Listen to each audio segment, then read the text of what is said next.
Doctor గారు మరి ఏం భయం లేదు, గాయాలేమీ అంత ప్రమాదమైనవి కాదు. ప్రస్తుతానికి విశ్రాంతి తీసుకొనివ్వండి, నేను మళ్ళీ వచ్చి చూస్తాను.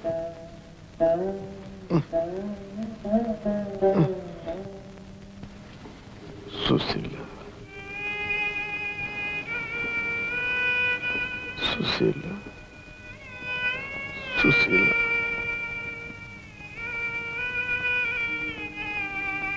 ఐదు ఉన్నారు, వెళ్ళండి అమ్మా.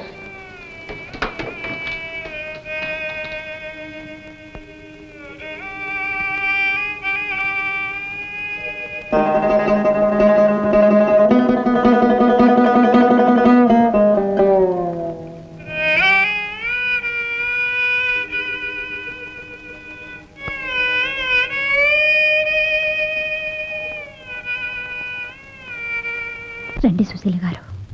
నా పేరు మీకెలా తెలుసు? ఎలాగో తెలుసు. రండి. ఆయన రాత్రి మగళ్ళు మీకోసమే కలవరిస్తున్నారు. మేమెంతమంది ఎన్ని సేవలు చేసినా ఆయన కోలుకోవటం లేదు.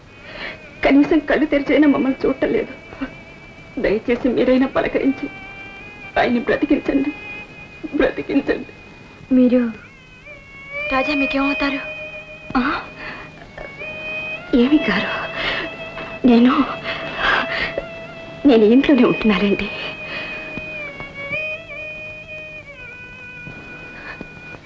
రాజా,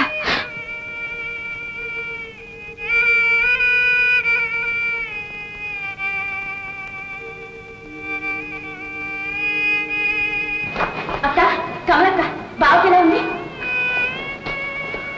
టీచర్, మీరిక్కడికి? సరోజ, ఈమె మా కమలక్క, రాజా భార్య. నీకెందుకు ఎదగ ప్రసంగం?